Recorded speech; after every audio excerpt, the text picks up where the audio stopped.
ഞാൻ നേരത്തെ സൂചിപ്പിച്ചു, വാൽമീകി കണ്ട രാമനെ അല്ല എഴുത്തച്ഛൻ കണ്ടത്.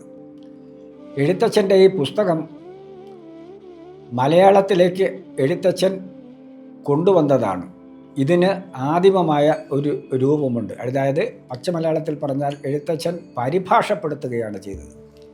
14-ാം നൂറ്റാണ്ടിൽ ജീവിച്ചിരുന്ന രാമാനന്ദൻ എന്നൊരു മഹാസംസ്കൃത കവി എഴുതിയ അധ്യാത്മരാമായണം എന്ന സംസ്കൃത പുസ്തകത്തെ അടിസ്ഥാനപ്പെടുത്തിയാണ് എഴുത്തച്ഛൻ തൻ്റെ അധ്യാത്മരാമായണം കിളിപ്പാട്ട് രൂപപ്പെടുത്തിയത്. ആ കിളിപ്പാട്ടായതുകൊണ്ട് മലയാളത്തിൽ കിളിപ്പാട്ട് വൃത്തത്തിൽ അത് എഴുതി എന്നേ ഉള്ളൂ.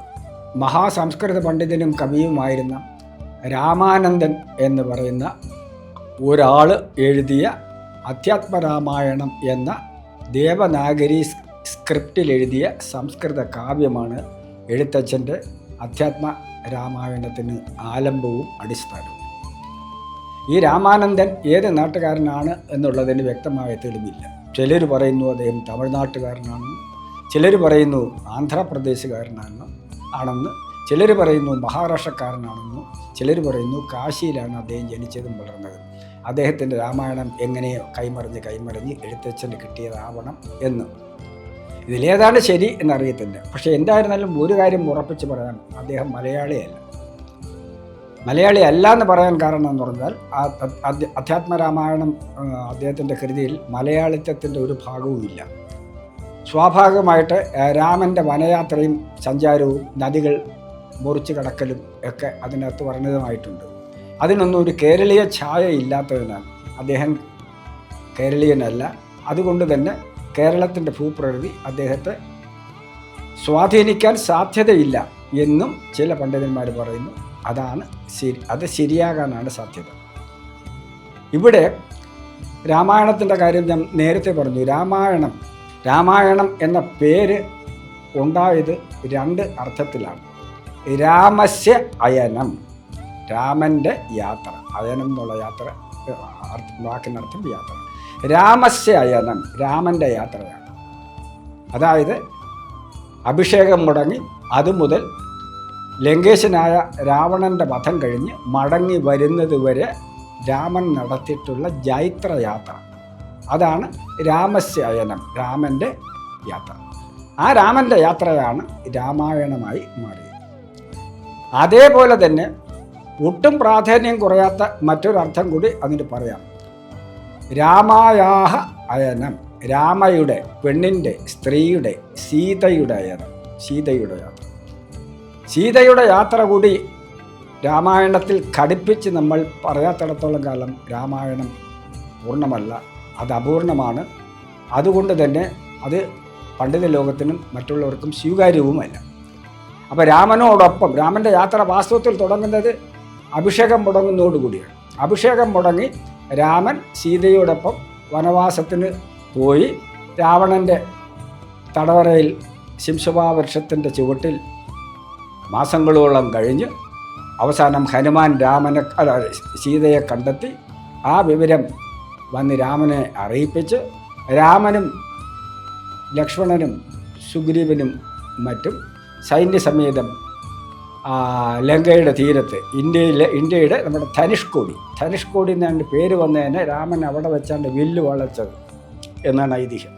ധനുസിനെ കോട്ടിയെടുക്കുക, ധനുസിനെ വളച്ചെടുക്കുക ആദ്യമായിട്ട്. അതിനാണ് ആ സ്ഥലത്തിന്.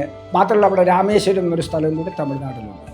അവിടെ നിന്നാൽ രാത്രിയിൽ അങ്ങകലെ കടലിനക്കരെ ശ്രീലങ്കയിലെ തീരങ്ങളിലുള്ള വൈദ്യുത വിളക്കുകളുടെ പ്രകാശം കാണാം. അപ്പോൾ അത്ര ദൂരമേ ഉള്ളൂ ഇന്ത്യയുമായിട്ട് ശ്രീലങ്കയ്ക്ക്. ഇന്നും അങ്ങനെയാണ്. അത് നീന്തി കടക്കാനുള്ള സംവിധാനമൊന്നും ഇല്ലാത്തത് കൊണ്ടാണ് ചിറകിട്ടി രാമസേതു, രാമൻ്റെ പേരിലുള്ള രാമൻ പണിതുയർത്തിയ സേതു ആയതുകൊണ്ടാണ് അതിന് രാമസേതു എന്ന് പേരിട്ട്. അത് ഇന്ന് നമ്മുടെ നാട്ടിലെ കുറേ പുരോഗമനവാദികൾ അത് സമ്മതിക്കാൻ തയ്യാറല്ല. പ്രത്യേകിച്ച് തമിഴ്നാട്ടിലെ ദ്രാവിഡ കഴകത്തിലെ നേതാക്കന്മാർക്ക് രാമനെയും രാമായണത്തെയും ഇഷ്ടമല്ല. അവർക്ക് രാവണനെയാണ് ഇഷ്ടം. നമ്മളെ ഇവിടെ രാമലീല ആഘോഷിക്കുന്നത് പോലെ അവരവിടെ രാവണലീല ആഘോഷിക്കുന്ന ഒരു ഹൈന്ദവ വിരുദ്ധമായ നിലപാട് അവർ സ്വീകരിച്ചിട്ടുണ്ട്. ഈ സേതുവിന് സായിപ്പ് വന്ന് നോക്കിയിട്ട് സായിപ്പനും നമ്മുടെ സംസ്കൃതിയുടെ ഭാഗമാണ് ഇത് എന്ന് സമ്മതിക്കാൻ വയ്യ. അതുകൊണ്ട് അയാളെ ഒരു പേരിട്ടു, ആദംസ് ബ്രിഡ്ജ്. അതുകൊണ്ട് ആ പേരാണ് തമിഴ്നാട്ടിലും ഇവിടെ കപട പുരോഗമനം പറയുന്നവരും സ്വീകരിച്ചിരിക്കുന്നത്, ആദംസ് ബ്രിഡ്ജ്. സത്യത്തിൽ രാമസേതുവാണ്. അതിൻ്റെ കാർബൺ പരീക്ഷണങ്ങളൊക്കെ നടത്തിയിട്ട് ഏകദേശം 6000 വർഷത്തിന് മുമ്പാണ് ഇത് പണിതത്. ഇത് പ്രകൃതിദത്തമല്ല, മനുഷ്യനിർമ്മിതമാണ് എന്ന് സ്ഥാപിച്ചിട്ടുണ്ട്. അതല്ല നമ്മുടെ വിഷയം, അത് പോട്ട്. അപ്പോഴേ രാമൻ്റെ അയനം രാമായണം, സീതായാഹ അയനം സീതയുടെ യാത്ര രാമായണം. ഈ കഥയാണ് എഴുത്തച്ഛൻ ഭക്തിശാന്തമായി തൻ്റെ അധ്യാത്മരാമായണം കിളിപ്പാട്ടിലൂടെ പറഞ്ഞു വെച്ചത്. ആദ്യത്തെ ഗുരുവന്ദനവും എല്ലാം കഴിഞ്ഞതിന് ശേഷം രാമൻ്റെ യഥാർത്ഥ സ്വരൂപം അദ്ദേഹം അതിനകത്ത് അനാവരണം ചെയ്യുന്നു. ഞാൻ എൻ്റെ കഥയിലേക്ക് കടക്കുന്നില്ല, എല്ലാവർക്കും അതിൻ്റെ കഥ അറിയാം. എങ്കിലും 1-2 കാര്യങ്ങൾ സൂചിപ്പിക്കാതെ വയ്യ. രാമായണ എഴുത്തച്ഛനാണ് എഴുതിയത്. എഴുത്തച്ഛൻ ആരാണ് എന്താണെന്നുള്ളതിനെക്കുറിച്ചൊക്കെ ഇന്നും വിവാദങ്ങൾ നിലവിലുണ്ട്. എങ്കിലും അങ്ങനെ ഒരാൾ ഇല്ലാതെ ഇത് എഴുതാൻ ഒക്കത്തില്ല. അല്ലെങ്കിൽ അങ്ങനെ അദ്ദേഹത്തിൻ്റെ പേരിൽ ഒരു രാമായണം പുറത്തു വരത്തില്ല. ഇപ്പോൾ രാമശബ്ദം, രാമനാമം നമ്മുടെ മനസ്സിൻ്റെ എല്ലാവിധമായിട്ടുള്ള അഴുക്കുകളും ഇല്ലാതാക്കുന്നതിന് നിരന്തരം ജപിക്കേണ്ട ഒരു നാമമാണ് രാമനാമം എന്നാണ് എഴുത്തച്ഛൻ പറഞ്ഞിരിക്കുന്നത്. എഴുത്തച്ഛൻ്റെ അധ്യാത്മരാമായണം കിളിപ്പാട്ടിൻ്റെ അതിൻ്റെ ആമുഖത്തിലെ ആദ്യത്തെ 1-2 പേജുകൾ മുഴുവൻ രാമനെ സ്തുതിച്ചുകൊണ്ട് രാമനാമത്തിൻ്റെ മാസ്മരികത നമ്മുടെ മനസ്സിലേക്ക് കടത്തിവിടുന്നതിന് ആവശ്യമായിട്ടുള്ള പദാവലിയിലാണ് അദ്ദേഹം അത് സാധിച്ചിരിക്കുന്നത്, നേടിയെടുത്തിരിക്കുന്നത്. ഇതിനകത്ത് നമ്മുടെ ആർഷ സംസ്കൃതിയുടെ മൂല്യവത്തായ 3-4 ഘടകങ്ങൾ അടങ്ങിയിട്ടുണ്ട്. അതായത് ദ്വൈതം, അദ്വൈതം, വിശിഷ്ടാദ്വൈതം, ഭക്തി. ദ്വൈതം എന്ന് പറയുന്നത് 2 ഉണ്ട്. ദേവനങ്ങ് അകലെയിരിക്കുന്നു, ഞാനിഞ്ഞിരിക്കുന്നു. ഞാൻ ദേവനോട് പ്രാർത്ഥിക്കുന്നു, എൻ്റെ പ്രാർത്ഥന ദേവൻ കേൾക്കുന്നു. എൻ്റെ പ്രാർത്ഥനകൾ സഫലമാകണമെങ്കിൽ എൻ്റെ കർമ്മശുദ്ധി ഉണ്ടായിരിക്കണം. കർമ്മശുദ്ധി എന്ന് പറഞ്ഞാൽ ശരീരശുദ്ധി, മനഃശുദ്ധി, വാക്ശുദ്ധി, അങ്ങനെ കുറേ ശുദ്ധികളുണ്ട്. പഞ്ചശുദ്ധികളെക്കുറിച്ച് നാരായണ ഗുരുവും പറയുന്നു. അങ്ങനെ ശുദ്ധനായിരിക്കുന്ന ആൾ കാലത്തോ വൈകിട്ടും സമയം കിട്ടുമ്പോഴെല്ലാം ഈശ്വര സേവ ചെയ്താൽ മരണാനന്തരം അയാൾക്ക് സായുജ്യം, മോക്ഷം കിട്ടും. ഇതാണ് ദ്വൈതികൾ പറയുന്നത്. അദ്വൈതികൾ പറയുന്നത് അങ്ങനെയല്ല. ആ അദ്വൈത മതത്തിൻ്റെ ആചാര്യനാണ് ശ്രീശങ്കരൻ, ആദിശങ്കരൻ, കാലടിയിൽ മലയാളിയായിട്ട് ജനിച്ച ആദിശങ്കരൻ. ശങ്കരാചാര്യരുടെ മതമനുസരിച്ച്, അദ്വൈതികളെ അനുസരിച്ച് ഈശ്വരൻ എന്ന് പറഞ്ഞത് രൂപമില്ലാത്ത പരബ്രഹ്മമാണ്. മനുഷ്യൻ എന്ന് പറഞ്ഞത് ജീവാത്മാവാണ്, ജീവനാണ്, ആത്മാവാണ്, അതിനും രൂപമില്ല. ഈ നമ്മുടെ ശരീരമല്ല നമ്മുടെ അസ്തിത്വത്തിൻ്റെ പ്രധാന കാരണം. പിന്നെ ആത്മാവാണ്, ജീവനാണ്. ഈ ജീവനും പരമാത്മാവും തമ്മിലുള്ള ചേർച്ചയ്ക്കാണ് ജീവബ്രഹ്മൈക്യം എന്ന് അദ്വൈതികൾ പറയുന്നത്.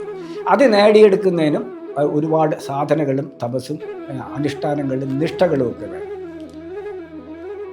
അപ്പം 2 ഇനി വിശിഷ്ട അദ്വൈതം എന്ന് പറയുമ്പം വിഷ്ണു ലോകവും വിഷ്ണുവിൻ്റെ പാർഷദന്മാരും ഒക്കെ ആയിട്ട് ബന്ധപ്പെട്ടിരിക്കുന്നു.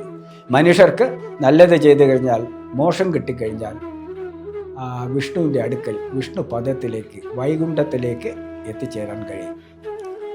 അത് മരിച്ചതിന് ശേഷം സാലോക്യം, ആ ലോകത്തിലെത്താൻ കഴിയും. അത് അങ്ങനെ ഒരു അവസ്ഥ.